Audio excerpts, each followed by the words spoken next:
জীবনে এমন অনেক মানুষকে চিনি যারা অত্যন্ত শক্তিশালী, নিজের পরীক্ষা দিতে কখনো পিছপা হন না, খুব কঠোর হন, আত্মপ্রত্যয়ী হন, কিন্তু তাও তারা সাফল্য পান না। কেন? কি কারণ হতে পারে এর? লৌহ মানবের মতো ব্যক্তিত্বের অধিকারী হওয়া সত্ত্বেও তারা সফলতা কেন লাভ করেন না? আর কঠিন থাকবে না, তার উপরে এক আঘাত করুন আর চিনতে শিখুন সেই চিন্তাগুলো যা ক্রোধ বাড়িয়ে দেয়, আর সেগুলোকে শেষ করে দিন, নয়তো সেই রাগ আপনার পতন অবশ্যই ঘটাবে। রাধা রাধা। আপনি কখনো জীবনে সূর্যোদয় দেখেছেন? কত প্রশান্তিদায়ক, কত শক্তিদায়ক হয়। মনের মধ্যে যেন একটা নতুন প্রেরণা দান করে, একটা নতুন উৎসাহ। কিন্তু যদি আপনি উঠতে দেরি করেন, তাহলে আপনি এই সূর্যোদয় দেখতেই পাবেন না। ঠিক এরকমই হয় আমাদের জীবনেও। সুযোগ সূর্যোদয়ের মতো। যদি আপনি আপনার জীবনে দরকারের চেয়ে বেশি অপেক্ষা করেন এই সুযোগের সদ্ব্যবহার করতে, তাহলে এই সুযোগ আপনার অপেক্ষা কখনোই করবে না, তা চলে যাবে। সেই জন্য এদের সামলে রাখুন। সঠিক সময় আসলে এই সুযোগের সদ্ব্যবহার করুন, নিজের কর্মকে সম্পূর্ণরূপে সার্থক করুন। এটাকে এক মুহূর্তের মতো দেখুন। যদি এরকম করেন, তাহলে জীবনও সূর্যোদয়ের মতোই হবে। এতে সন্তুষ্টি থাকবে, গৌরব থাকবে, আর থাকবে শান্তি। রাধা রাধা। চিত্রের বুকে গজিয়ে ওঠা এই দুব্ব ঘাস দেখেছেন? দুব্ব ঘাস, যা আমাদের পাকে শীতল রাখে। এতে যদি বসেন, তাহলে মনে হবে নরম কোথাও বসে আছেন। এত ছোট হলেও কিন্তু এর মধ্যে গুণ আছে অনেকগুলি, আর যতটা ছোট এটা, ততটাই বড় শিক্ষক। কিভাবে? ভাবুন, পাতা ঝরার মরশুমের পরে সমস্ত পাতা একত্রিত হয়ে থাকে। একটা ছোট ফুলকি সবাইকে জ্বালিয়ে দিতে পারে, সমস্ত পাতা পুড়ে ছাই হয়ে যায়। কিন্তু এই ঘাসের কিছুই হয় না, সে যেমন ছিল তেমনই থাকে। কারণ কি হতে পারে? প্রথম কারণ, এরা ছোট হয়। দ্বিতীয় কারণ, এরা বিনম্র হয়, বড়ই সহজে দমে যায় এরা। তৃতীয় কারণ, এদের মধ্যে নমনীয়তা থাকে। আপনিও নিজেকে এরকমই বানিয়ে ফেলবেন। কখনো নিজেই নিজেকে কারোর থেকে বড় মনে করবেন না। নিজের এই মনকে বিনম্র রাখুন। এবং সব থেকে বড় কথা, নিজের এই মনে সহানুভূতি, প্রেম আর বিশ্বাসের নমনীয়তা বজায় রাখবেন। যদি এরকম করতে পারেন, তাহলে জীবন সবসময় সুখে কাটবে। রাধা রাধা। চিন্তা। সবাই বলে চিন্তা করা উচিত নয়, কিন্তু চিন্তা সবাই করে। যিনি বৃদ্ধ ব্যক্তি হন, তিনি নিজের অতীতের সাথে বর্তমানের তুলনা করে চিন্তিত থাকেন। একজন যুবক ব্যক্তি ভবিষ্যতের বিষয় চিন্তা করে, নিজের লক্ষ্য কিভাবে পূরণ করা যায় সেই চিন্তায় মগ্ন থাকে। শুধু একজন বালকের চিন্তা। সবাই বলে চিন্তা করা উচিত নয়, কিন্তু চিন্তা সবাই করে। যিনি বৃদ্ধ ব্যক্তি হন, তিনি নিজের অতীতের সাথে বর্তমানের তুলনা করে চিন্তিত থাকেন। একজন যুবক ব্যক্তি ভবিষ্যতের বিষয় চিন্তা করে, নিজের লক্ষ্য কিভাবে পূরণ করা যায় সেই চিন্তায় মগ্ন থাকে। শুধু একজন বালকের না তো তার ভবিষ্যতের চিন্তা থাকে, আর না অতীতের দুঃখ থাকে। আর এরকম কেন? কারণ সে শুধুমাত্র বর্তমান নিয়ে ভাবে। যদি আমি আপনাকে জিজ্ঞেস করি যে এই সংসারে সবথেকে মাহাত্ম্যপূর্ণ বস্তু কি, তাহলে আপনি বলবেন জল, আর একদম ঠিক বলবেন। কিন্তু কোন কারণে? এই জন্য যে সে আমাদের জীবন দান করে, এই জন্য যে সে আমাদের তৃষ্ণা মেটায়, নাকি এই জন্য যে আমাদের দৈনিক কাজ থেকে শুরু করে আমাদের মৃত্যু অবধি কাজে আসে, সব কাজে আমাদের সাহায্য করে? না, এর পেছনে একটা কারণ হলো জলের প্রকৃতি। ভেবে দেখুন, সমুদ্রের এই জল সূর্যের তাপ সহ্য করে বাষ্পীভূত হয়, তারপর উপরে গিয়ে মেঘে পরিণত হয়, তারপর সেই মেঘ রূপে প্রবাহিত হয়ে কোনো পর্বতের সাথে ধাক্কা খেয়ে বর্ষা হয়ে এই পৃথিবীতে বর্ষিত হয়। আর এই পৃথিবীর ধূলিকণা এর মাটিকে নিজের মধ্যে ধারণ করে। মানুষের দ্বারা, অন্য প্রাণীর দ্বারা যে ময়লা ছড়িয়ে পড়েছে তাকে নিজের মধ্যে ধারণ করে, আর তারপর ফের অগ্রসর হয়ে পড়ে সমুদ্রের দিকে, সমুদ্রে মিশে যায়।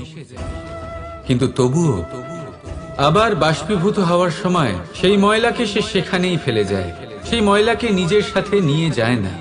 ব্যাস, এটাই জলের প্রকৃতি, যা তাকে মহান করে তোলে।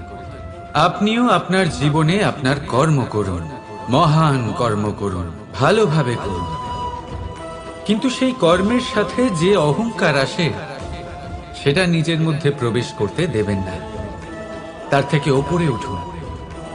আপনি নিজেকে জলের মতো হালকা অনুভব করবেন।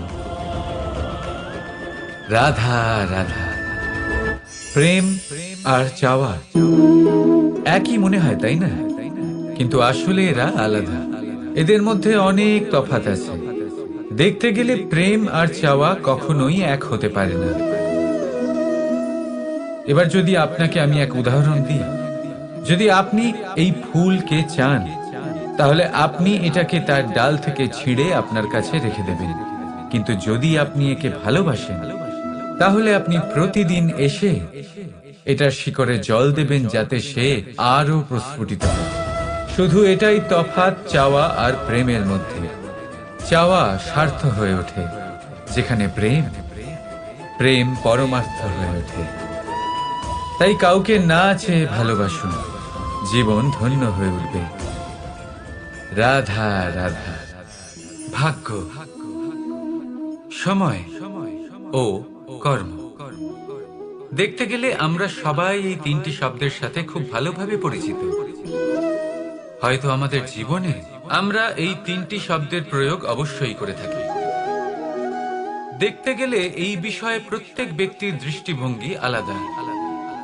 কেউ বলে সময়ই হলো সেই মাধ্যম যা ভাগ্য বানায়, কেউ বলে ভাগ্যই হলো সেই যা সময়কে বদলে দেয়, কেউ বলে ভাগ্য এবং কর্ম এই দুই একই দাঁড়িপাল্লার দুই দিক। যদি আপনাকে সত্যিটা বোঝাই, তাহলে ঠিক এইভাবে বোঝাবে। মনুষ্য জন্ম লাভ করা, মানুষ রূপে জন্মগ্রহণ করা, এটি ভাগ্যের হাতে থাকে। মৃত্যুকে প্রাপ্তি করা সময়ের হাতে থাকে। এই দুটি আমাদের হাতে নেই। কিন্তু মৃত্যুর পরেও চিরকালের জন্য অমর হয়ে থাকা, লোকের হৃদয়ে বসবাস করা, এটি অবশ্যই আমাদের হাতে আছে। আর এই আমরা অর্জন করতে পারি শুধুমাত্র আমাদের কর্মের দ্বারা। অর্থাৎ কর্মই হলো সব কিছুর আধার। তাহলে এর থেকে কখনো বিচলিত হবেন না। শ্রেষ্ঠ কাজটা করতে থাকুন, আর আমার সাথে ভালোবেসে বলুন রাধা রাধা। প্রসন্নতা। এই প্রসন্নতা এমন কোন অনুভূতি নয় যা সৃষ্টিতে শুরু থেকেই ছিল। প্রসন্নতা হলো এমন এক অনুভূতি যা আপনাকে নিজের কর্মের দ্বারা অর্জন করতে হয়। আর যত অন্যকে দেবেন, ততই তা অঙ্কুরিত হবে। অর্থাৎ যতটা প্রসন্নতা অন্যকে দিতে পারবেন, ততটাই প্রসন্নতা নিজে চলে আপনার কাছে আসবে। এবার আপনি বলবেন, এ তো অত্যন্ত কঠিন কাজ, এ কিভাবে সম্ভব হবে? সবাইকে প্রসন্ন রাখা তো স্বয়ং মহাদেবেরও সাধ্য নয়। আমরা তো হলাম সাধারণ মানুষ, এ কিভাবে হতে পারে? চলুন আপনার এই কথা আমি মেনে নিলাম। সবাইকে প্রসন্ন রাখা সম্ভব নয়, এটা 100% সত্যি কথা। কিন্তু আমরা চেষ্টা তো করতেই পারি যে প্রসন্নতা না হোক, আমরা যেন কাউকে দুঃখ না দিই। এটা তো আমরা করতেই পারি। যত এই দুঃখ দূর হবে ততটাই সুখ ছড়িয়ে পড়বে, আর যত এই সুখ ছড়িয়ে পড়বে ততই বাড়বে এই প্রসন্নতা। তাহলে আসুন এই প্রসন্নতার সাথেই বলুন, রাধা রাধা। ক্ষমা,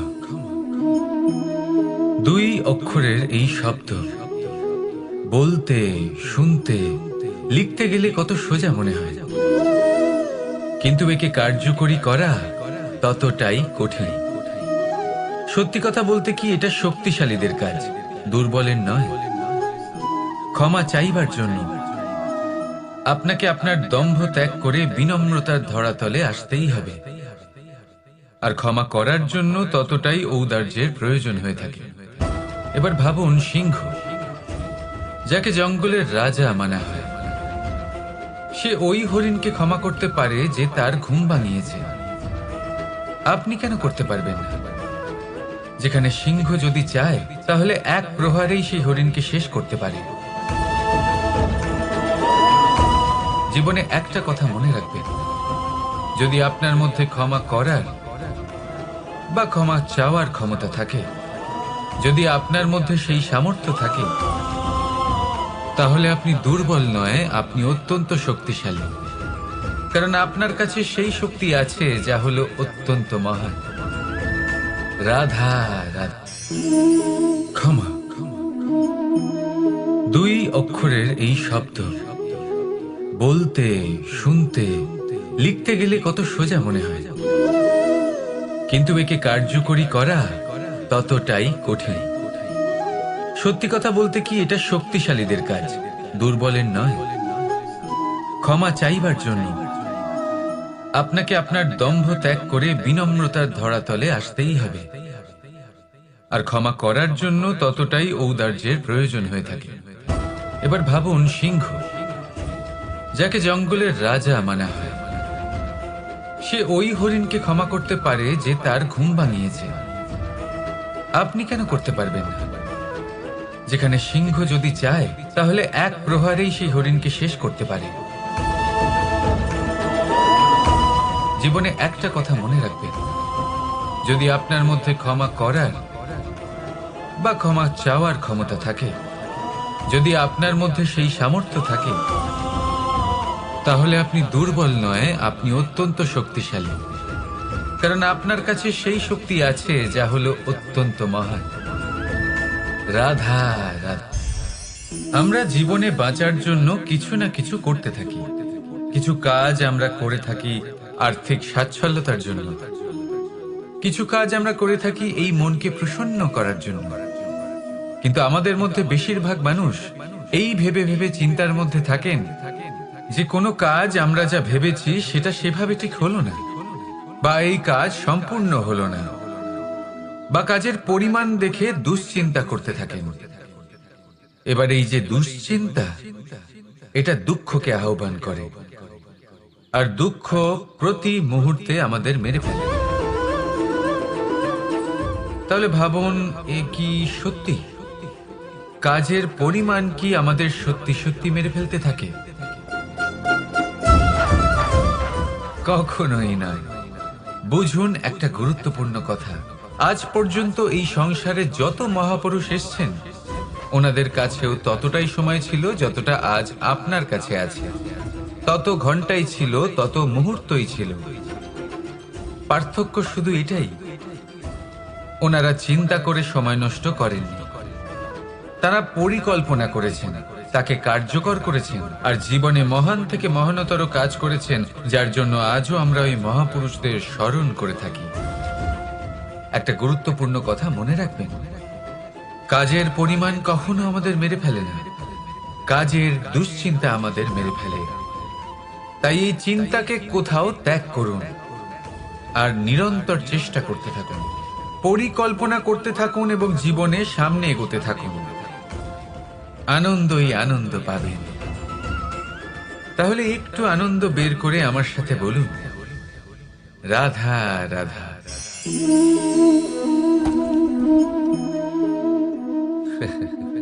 আপনি কি কখনো কোনো গাছের গায়ে পাথর ছুঁড়ে মেরেছেন?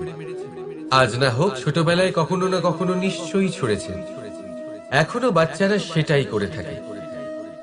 কিন্তু আপনি কি কখনো ভেবে দেখেছেন যে কেন সেই গাছের ওপরই পাথর ছুঁড়ে মারা হয় যাতে ফল থাকে? কোনো সাধারণ বা ফলবিহীন গাছের ওপর এত পাথর কেন ছোড়া হয় না? কারণ খুবই সহজ, আমরা ফল খেতে চাই, আর সেটা পারার জন্য আমরা পাথর ছুঁড়ে সেগুলিকে প্রাপ্ত করার চেষ্টা করি। আর অন্যদিকে সেই গাছ এই পাথরের রূপে বিরোধিতা সহ্য করে, তবুও সেখানেই দাঁড়িয়ে থাকে যেখানে তার অবস্থান।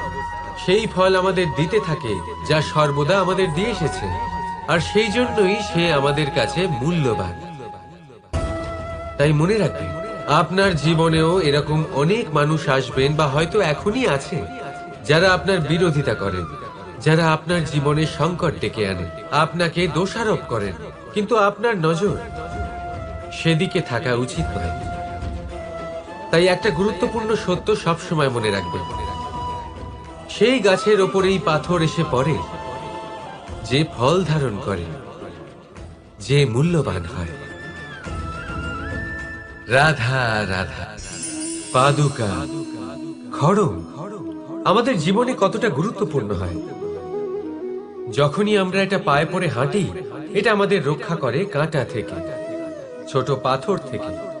এটা আমাদের সুরক্ষিত রাখে। কিন্তু যদি এটাকেই আমরা অন্য দৃষ্টিভঙ্গি দিয়ে দেখি, তাহলে এই পাদুকার জন্যই হাঁটার সময় পেছন থেকে আমাদের পায়ে কাদা লেগে যায়। এরকম মানুষও আমাদের জীবনে থাকে, যে থাকে তো আমাদের সাথেই, কিন্তু এরাই আমাদের পিঠ পিছে কাদা ছড়ে। এবার হাঁটার সময় যখন আপনার পায়ে কাদা লাগে আপনার পাদুকার জন্য,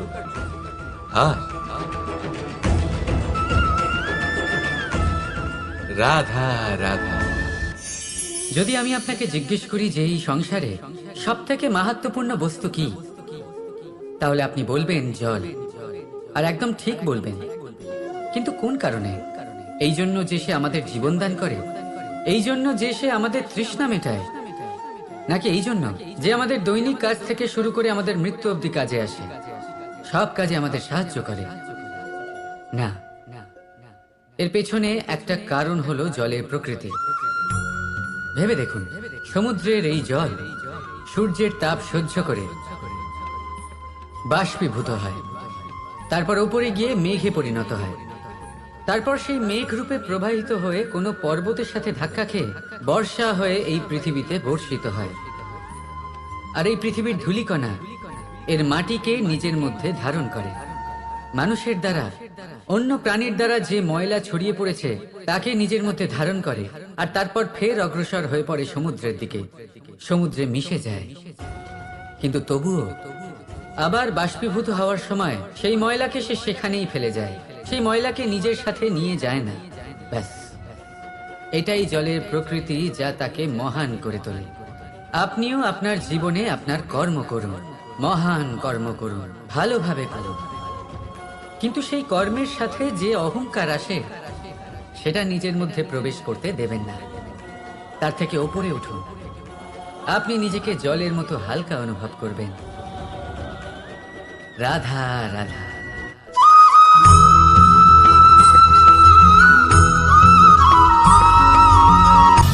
সময়, জীবন, কাল। দেখতে গেলে এই তিনটি শব্দ একটি শব্দেরই সমার্থক শব্দ মনে হয়, কিন্তু এই শব্দগুলির অর্থ কি সমান? কখনোই নয়।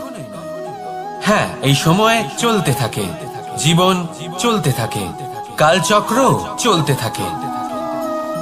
এই সময় কেটে যায়, কিন্তু এই জীবন, একে যাপন করতে হয়। কি বলেন? এই জীবনে কিছু করুন বা কিছু না করুন, জীবন এমনি কেটে যাবে, আপনি জানতেও পারবেন না। কিন্তু সেটা আমাদের উদ্দেশ্য নয়, একে যাপন করতে হবে। এই জীবনে প্রেরণা পেতে শিখুন, প্রেরণা দিতে শিখুন, আহ্বান গ্রহণ করতে শিখুন, আহ্বান জানাতে শিখুন, মহান কাজ করতে শিখুন, ধন্যাত্মক বোধ জাগিয়ে তুলুন। জীবন অতিবাহিত করার অর্থ কি তা আপনি শিখে যাবেন। কারণ সময় কেটে যায়, সমস্ত যুগ কেটে যায়, কিন্তু জীবনের রীতি জীবন কাটিয়ে দেওয়া নয়, জীবন যাপন করা। এই জীবন সম্পূর্ণরূপে অনুভব করতে হবে, নতুন পথ বানাতে হবে। এবারে যদি এই জীবন বাঁচার সময় একবার ভেবে দেখুন, যদি মনে প্রেম থাকে, সদ্ভাবনা থাকে, তাহলে কি হবে? এই জীবনকে বাঁচার অনুভূতিটাই অন্যরকম হয়ে যাবে, একটা আনন্দময় অনুভূতি লাভ করবেন। তাহলে এটাই করুন আর আমার সাথে ভালোবেসে বলুন, রাধা রাধা।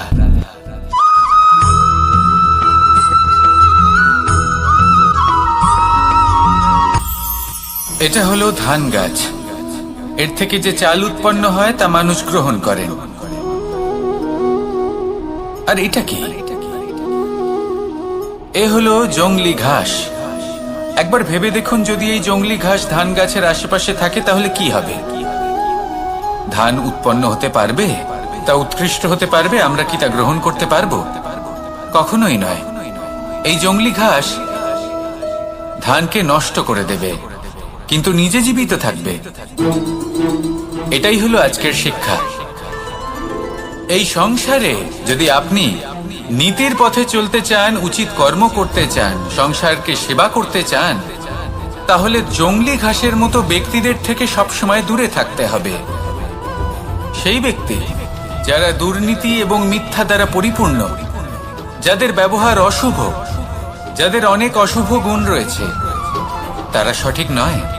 সেই সকল ব্যক্তি যাদের চরিত্র অত্যন্ত দুষ্ট হয়, তারা হয় শুভ চরিত্রের ব্যক্তিকে একদম নষ্ট করে দেয়, নয় নিজের মতো বানিয়ে তোলে। তাই যদি আপনি নীতির পথে চলতে চান, এই সংসারের জন্য শুভ কর্ম করতে চান, তাহলে সেই সঙ্গ লাভ করুন যে সঙ্গ জ্ঞানে পরিপূর্ণ, যাদের মধ্যে অনেক গুণ আছে, যাদের থেকে প্রতিদিন কিছু শিখতে পারবেন। এমন ব্যক্তির সাথে জীবন অতিবাহিত করুন, দুরাচারীদের থেকে দূরে থাকুন। তবেই এই মন প্রসন্ন হয়ে বলবে, রাধা রাধা।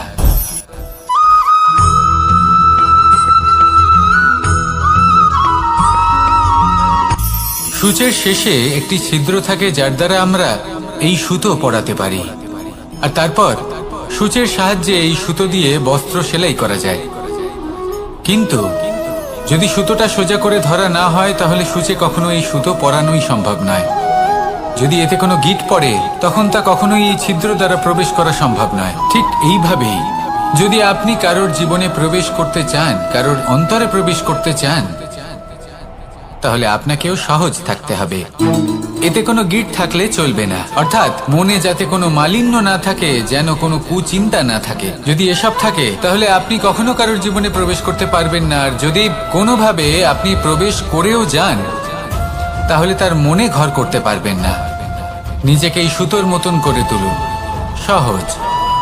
মনে যেন কোনো কুচিন্তা না থাকে, সবার প্রতি যেন সদ্ভাবনা থাকে, শুভ চিন্তা থাকে। এমনটা করতে থাকুন। এমন একটা দিন আসবে যেদিন এই সমস্ত সংসারের ব্যক্তির মনে আপনি বাস করবেন, আর তখন এই মন প্রসন্ন হয়ে বলবে, রাধা রাধা।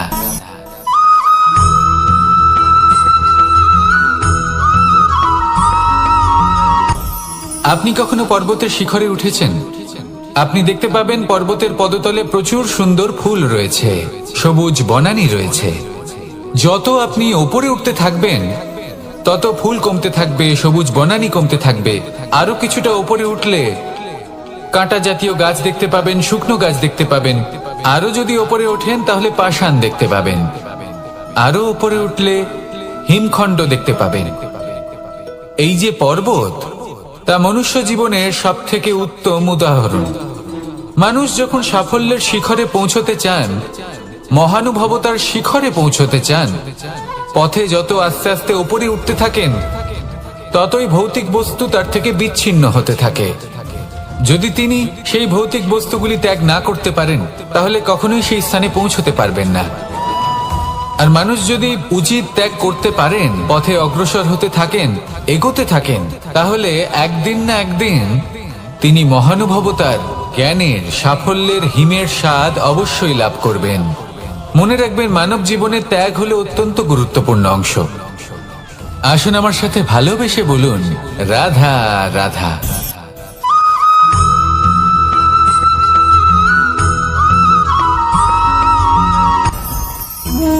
ভোজন। এবার ভোজন সংগ্রহ করার জন্য মানুষ কি না করেন, সব সময় চেষ্টা করতে থাকেন। ফসল উৎপাদনের জন্য অনেক পরিশ্রম করতে থাকেন, কিন্তু অনেক সময় অনেক পরিশ্রম করার পরেও ফসল ভালো উৎপাদন হয় না। এর কারণ কি? কারণ হলো এটাই যে আপনি পরিশ্রম হয়তো অনেক করেছেন, কিন্তু আপনার নজর তো সেই বীজের দিকে ছিলই না যে আপনি রোপণ করেছেন। সেই জন্য সব সময় কোনো বীজ রোপণ করার আগে তাকে পরখ করে দেখুন, তা অত্যন্ত আবশ্যক। আর সেইভাবেই যখনই কোনো কর্মের প্রশ্ন আসে, তাহলে সেখানে শুধুমাত্র পরিশ্রম যথেষ্ট নয়। সেই কাজের প্রতি আপনার কর্তব্য কি, আপনার উদ্দেশ্য কি, সেটা জানা হলো অত্যন্ত গুরুত্বপূর্ণ। তাই কর্ম করুন, কিন্তু সেই কর্মের প্রতি আপনার যা উদ্দেশ্য তার মাহাত্ম্য বুঝতে চেষ্টা করুন। তাহলে আসুন আমার সাথে ভালোবেসে বলুন, রাধা রাধা।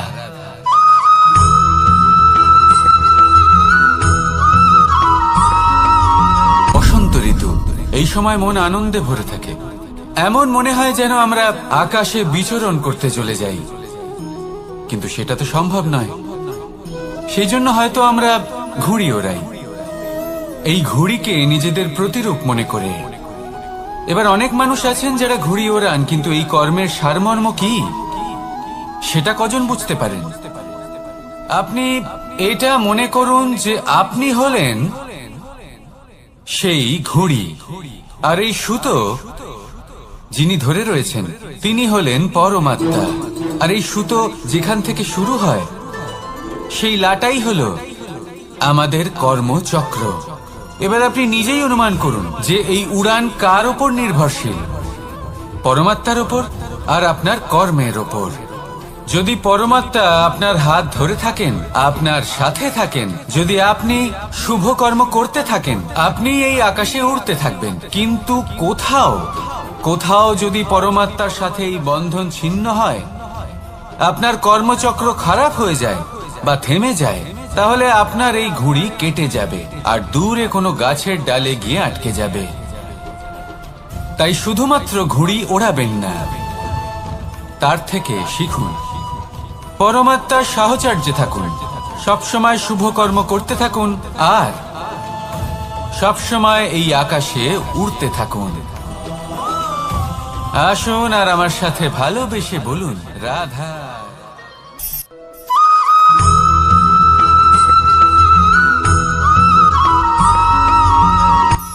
এই সংসারে সাফল্য লাভ করার জন্য জ্ঞানের প্রয়োজন হয়, পরিশ্রমের প্রয়োজন হয়, দৃঢ় নিষ্ঠার প্রয়োজন হয়, নিরন্তর চেষ্টা করা প্রয়োজনীয়। কিন্তু আরো কিছু আছে যা অত্যন্ত প্রয়োজনীয় এবং গুরুত্বপূর্ণ, তা হলো ভালো বন্ধু। তাদের থাকা অত্যন্ত প্রয়োজনীয়। যদি ভালো বন্ধু থাকে, তাহলে সময় এলে তারা ঢাল হয়ে আপনাকে সুরক্ষা করবেন। সময় এলে অস্ত্রের মতো শত্রুকে সংহারও করবেন। যদি তিনি জ্ঞানী হন, তাদের মধ্যে সদ্গুণ থাকে, তাহলে এই সব গুণ আপনার মধ্যেও প্রবেশ করবে। তাহলে সাফল্যের জন্য ভালো বন্ধু পাওয়া অত্যন্ত প্রয়োজনীয়। কিন্তু শুধু বন্ধু কেন, ভালো শত্রুও থাকা প্রয়োজনীয়। এবার আপনি ভাববেন, আমি কি বললাম? যদি আপনার জীবনেও ভালো অর্থাৎ শক্তিশালী শত্রু থাকে, তাহলে আপনিও শক্তিশালী হতে থাকবেন। এই শত্রু আপনাকে প্রেরিত করবে আরো বেশি শক্তিশালী হয়ে ওঠার।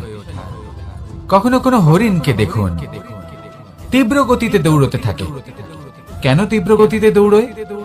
এই কারণে নয় যে কোথাও তার জন্য মধুর ঘাস অপেক্ষা করে রয়েছে, না, সে এই কারণে তীব্র গতিতে দৌড়য় কারণ সেটা না করলে তার পেছনে একটি সিংহ আছে যে ওকে নিজের ভোজন করে ফেলবে। তাই জীবনে বিপদ সংকট, এই সবকিছুও হলো অত্যন্ত গুরুত্বপূর্ণ। তার সম্মুখীন হতে শিখুন আর আমার সাথে ভালোবেসে বলুন, রাধা রাধা।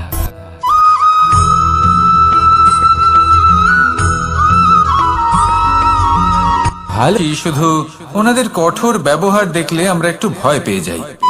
এবার ওনাদের এই কঠোর ব্যবহার আমাদের ভালো না লাগলেও অত্যন্ত আবশ্যক, কারণ মাতার থেকে আমরা যে শক্তি লাভ করি তা যেন নিয়ন্ত্রণ হারিয়ে বিধ্বংসী না হয়ে ওঠে, আমরা যেন কোনো কুপথে না চলে যাই, আমরা কখনো যেন দোষ না করে ফেলি। শুধু সেই জন্য পিতা এবং গুরু একটু কঠোর হয়ে ওঠেন, এবং ওনাদের এই কঠোর আচরণ ভবিষ্যতে গিয়ে আমরা অবশ্যই বুঝতে পারি। জীবনে কিছু বছর আমরা এগিয়ে যাই আর তারপর আমরা বুঝতে পারি যে বাবা এবং গুরু আমাদের যথেষ্ট ভালোবাসতেন, কিন্তু ওনাদের ভালোবাসার বহিঃপ্রকাশ আলাদা। প্রয়োজনীয় হলো এটা দেখার, এটা বোঝার যে শুরু থেকে আমাদের প্রতি ওনাদের আচরণ কেমন ছিল। ওনাদের কঠোর হওয়ার পেছনে ওনাদের ভালোবাসাটা বোঝার চেষ্টা করুন, ওনাদের চিন্তাটা বোঝার চেষ্টা করুন, ওনাদের পথপ্রদর্শনের আড়ালে আপনার ভবিষ্যতের জন্য যে পরিকল্পনা ওনারা করেছেন সেটা বোঝার চেষ্টা করুন। তখন আপনারা বুঝতে পারবেন ওনাদের ভালোবাসাকে। আপনার মনের মধ্যে আপনা থেকেই ওনাদের প্রতি সম্মান জেগে উঠবে। নিজের পিতা এবং নিজের গুরু এই দুজনের প্রতি কৃতজ্ঞতা প্রকাশ করুন আর আমার সাথে ভালোবেসে বলুন, রাধা রাধা।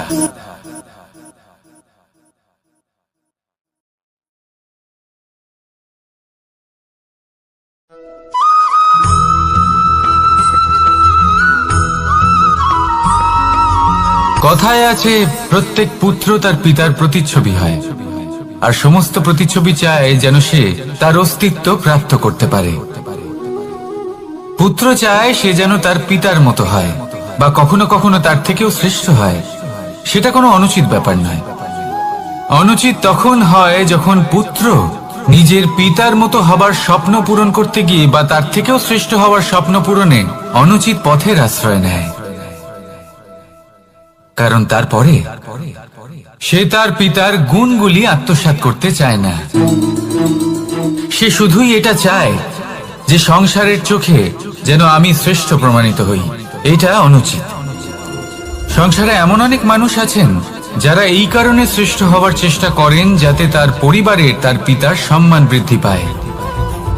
এমনও মানুষ থাকেন, আর এটাই হলো পার্থক্য উদ্দেশ্যের।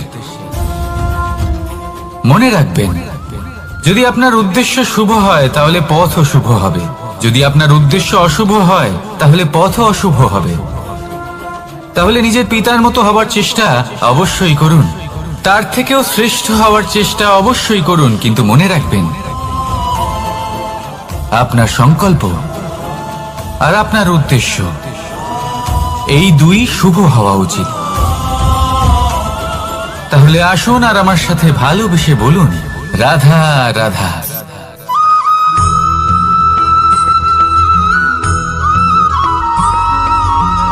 আপনি কখনো কোনো বাজকে নিজের বাসা বানাতে দেখেছেন? এই বাজ যখনই কোনো বাসা বানায় তখন উঁচু গাছের ডালে বা কোনো পর্বতের শিখরে বাসা বানায়, অনেক উচ্চতায়, আর সেখানে তার সন্তানও জন্মগ্রহণ করে। যখন এই সন্তানেরা জন্মায় তখন এই বাজ খুবই ভালোবেসে এবং খুব সাবধানে এদের পালন পোষণ করে। নিজের ঠোঁট দিয়ে তাদের ঠোঁটে খাবার পরিবেশন করে। কিন্তু যেই সেই সন্তানেরা হৃষ্টপুষ্ট হয়ে যায় এবং সেই কথা বাজ নিজে বুঝতে পেরে যায়, সেই বাজ নিজেই সেই বাসা ছিন্ন ভিন্ন করে দেয়। সেই সন্তান যাদের সবেমাত্র ডানা গজিয়েছে, কিভাবে উঠতে হয় তারা জানে না, সেই সন্তানগুলিকে উচ্চতা থেকে ঠেলে দেয়। সেই সন্তান প্রথমে ভয়ভীত হয়ে যায়। তারা সামনে মৃত্যুকে দেখতে পেয়ে ভয়ের কারণে তাদের ডানা ঝাপটাতে থাকে, আর সেই প্রক্রিয়াতেই সেই সন্তানগুলি উড়তে শুরু করে দেয়। এবার এই ঘটনায় আমরা কি শিক্ষা পেতে পারি? এটাই, যদি আপনি মাতা পিতা হন তাহলে নিজের সন্তানকে অবশ্যই স্নেহ করুন, কিন্তু তাদেরকে নিজের আঁচলের তলায় বেঁধে রাখবেন না। যদি আপনি চান আপনার সন্তান জীবনে উন্নতি করুক, তাহলে নিজের মুঠো থেকে তাদের স্বতন্ত্র করে দিন। এই সংসারে সংঘর্ষ করতে দিন। সেই সন্তান নিজেই বুঝতে পারবে যে জন্মের সময় পাওয়া ডানা কি করে ব্যবহার করতে হয়। আর আপনার চোখের সামনে আপনার সন্তান এই আকাশে উড়তে থাকবে। তাহলে আসুন আমার সাথে ভালোবেসে বলুন, রাধা রাধা।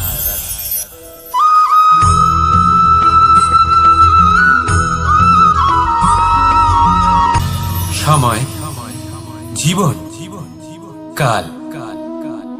দেখতে গেলে এই তিনটি শব্দ একটি শব্দেরই সমার্থক শব্দ মনে হয়, কিন্তু এই শব্দগুলির অর্থ কি সমান?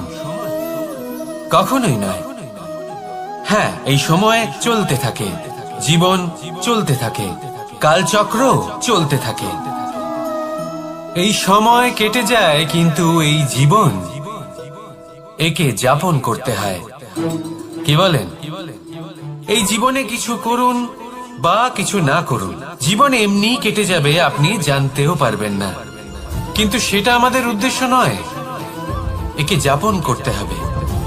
এই জীবনে প্রেরণা পেতে শিখুন, প্রেরণা দিতে শিখুন, আহ্বান গ্রহণ করতে শিখুন, আহ্বান জানাতে শিখুন, মহান কাজ করতে শিখুন, ধন্যাত্মক বোধ জাগিয়ে তুলুন। জীবন অতিবাহিত করার অর্থ কি তা আপনি শিখে যাবেন। কারণ সময় কেটে যায়, সমস্ত যুগ কেটে যায়, কিন্তু জীবনের রীতি জীবন কাটিয়ে দেওয়া নয়, জীবন যাপন করা। এই জীবন সম্পূর্ণরূপে অনুভব করতে হবে, নতুন পথ বানাতে হবে। এবারে যদি এই জীবন বাঁচার সময় একবার ভেবে দেখুন, যদি মনে প্রেম থাকে, সদ্ভাবনা থাকে, তাহলে কি হবে? এই জীবনকে বাঁচার অনুভূতিটাই অন্যরকম হয়ে যাবে, একটা আনন্দময় অনুভূতি লাভ করবেন। তাহলে এটাই করুন, আর আমার সাথে ভালোবেসে বলুন, রাধা রাধা।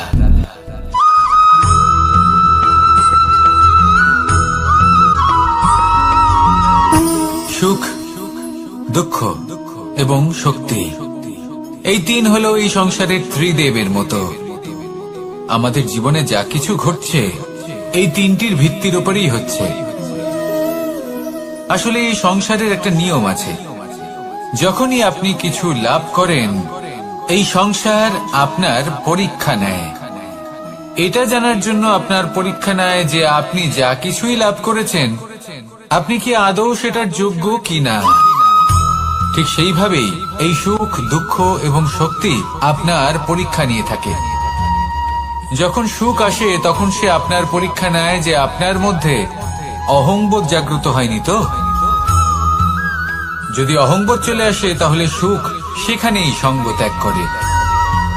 দুঃখ আপনার ধৈর্যের পরীক্ষা নিতে থাকে, আর যদি আপনার মধ্যে ধৈর্য না থাকে তাহলে এটা আপনাকে আরো বেশি দুঃখের গভীর অন্ধকারে ঠেলে দেবে। সেখানে শক্তি পরীক্ষা নেয় আপনার বিনম্রতার। যদি আপনি বিনম্র না হন তাহলে হয় এই শক্তি আপনার সঙ্গ ত্যাগ করবে, নয় এই শক্তি বিনম্রতার অভাবে আপনার পতনের কারণ হতে পারে। এই সংসারে যে কোনো ব্যক্তি যিনি এই পরীক্ষায় উত্তীর্ণ হয়ে থাকেন এই জীবনে তিনি সাফল্য লাভ করেন। আসুন আমার সাথে ভালোবেসে বলুন, রাধা রাধা।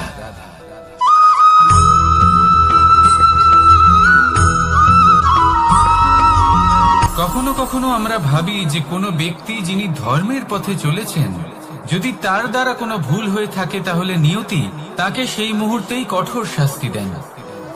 কিন্তু সেই সব মানুষ যারা সংসারের সবথেকে বড় অধর্মী, বহু নিকৃষ্ট মানের কাজ করেন, তাদের নিয়তি অনেক সুযোগ দেন।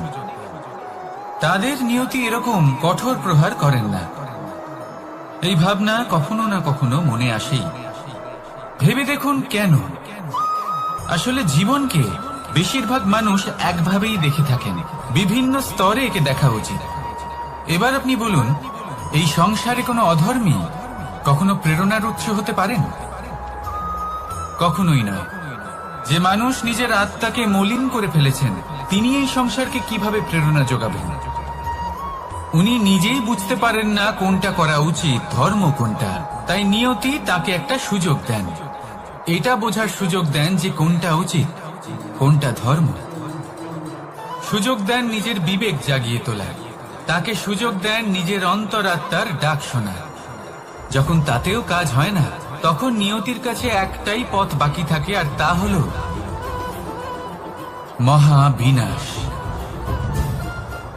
মহাবিনাশ হয়তো দেরিতেই আসতে পারে, কিন্তু তা অবশ্যই আসবে। আর যখন মহাবিনাশ আসে, তখন